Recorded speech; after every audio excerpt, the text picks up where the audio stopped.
Hi guys, so today I'm going to be reviewing part 4 of the Vets at Hope Green books by Sheila Norton, and this is called A New Start. So to the best of my knowledge, I think this part releases on the 14th of April. So yeah, at the moment I think you can still pre-order it if you wanted to, but the full collection, as I've mentioned before, I'm sure comes out in June. I'm not sure what the date is, but yeah, keep a lookout for that. And by full collection I mean the whole kind of serialization is going to be bought all together in one novel, so you can buy just one book with all parts in it.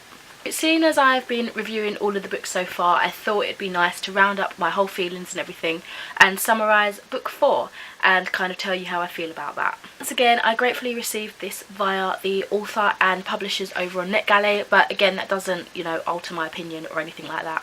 So in part 4, again, we are following Sam, and she's pretty much settled into her life living in Hope Green. She's got used to the people there now, she's got used to her new job, and she's settling down quite nicely. However, she does begin to develop kind of issues and things that aren't as nice that you would see in a vet surgery, and it's just her overcoming those. As well as that, she gets called out to help with the delivery of some piglets. So that's kind of the general basis of the story for this one.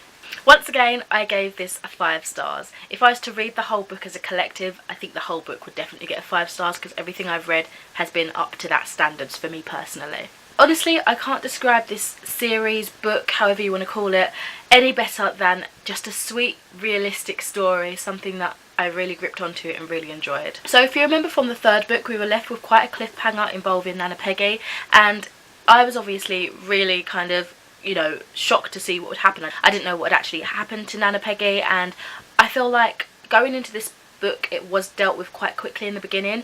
Nothing was really given much detail, I suppose, and it was just kind of breezed over.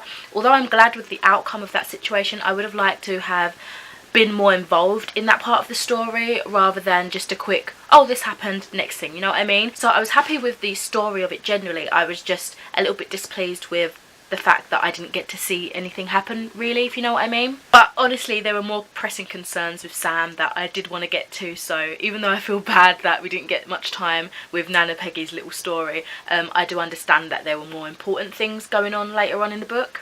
I feel like Sam as a character, I've always said that I really admire her, I really like her as a character, and I feel like she's just really developed well. And over the past 2 books before this one, so around book 2 and 3, we've been getting little kind of hints at flashbacks, and obviously it's something that traumatised Sam quite considerably, and she only really seemed to get them around Ruby, which was Joe Bradley's daughter. And it was really interesting that we finally got the, you know, the story behind that, why she was so panicky, why she was getting like panic attacks and feeling, you know, fear whenever she was around her, and it just made a lot of sense, and the story kind of fell together quite nicely with that addition. Oh my gosh, I know these characters aren't real, but seriously, what she went through as she explains in her flashbacks, traumatising. I can totally understand why she felt the way she did. And actually, I know this is a bit beside the point, but I'm glad that she shared the story with Joe, because I think it helped deliver their work relationship, their friendship, whatever you want to call it. It helped deliver that quite nicely, and I don't know, it was a chance for them to open up to each other, because obviously Joe had already previously opened up to her and then shut down again, so it was nice for her to have that chance herself. So I'm just going to quickly talk a little bit about characters now. I've obviously mentioned how I feel about Sam, great character, love her.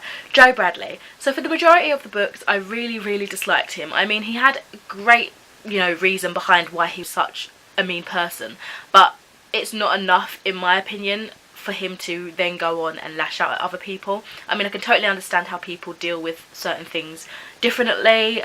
Obviously, if you read the book, you know what I mean. But I just feel like he was so unpleasant, and it was just unnecessary. I do like how he changed as a person, and that we see growth and development there, so that was really cool. I did like seeing his softer side, how he was with his daughter Ruby, how he was with the animals, and sometimes to Sam. So yeah, I could see that he was a good person. He was obviously just going through a rough time and dealing with it in his own way. So yeah, I did like him in the end, but I just can't get over how nasty he was to a lot of people for the majority of the books. David, Sam's friend, the dog walker, he really annoyed me at times because he was just, he came across so weak and feeble and just so too into Sam, you know, just too much into Sam. And I do like him. I really was rooting for him in a way to have some sort of romantic relationship with someone, anyone.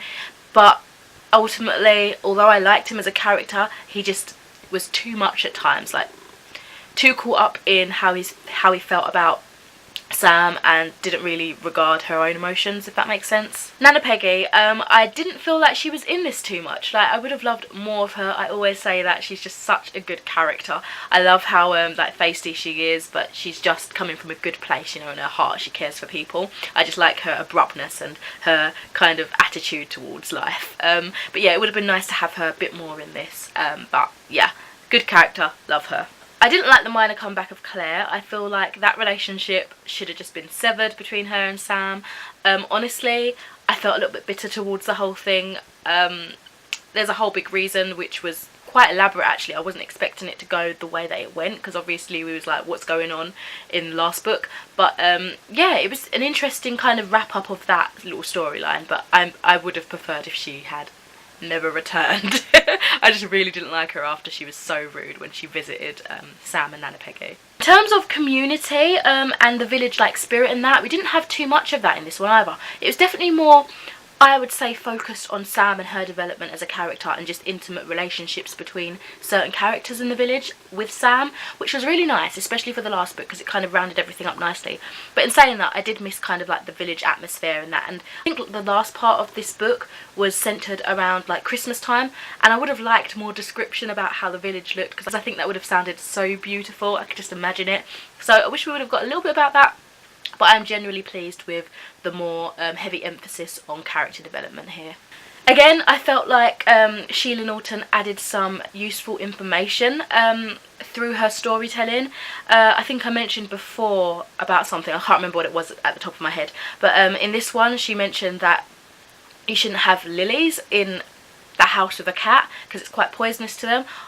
I taken animal management courses, some of you may know, and I didn't know that. I feel like that's something that a lot of people would know, but it's almost like a common sense sort of fact that I just didn't know that, so that was helpful, that was interesting. I know never to have lilies in here. I don't like the way they smell anyway, so I wouldn't have them in here. But yeah, I've got that on my mind now, so thank you for teaching me.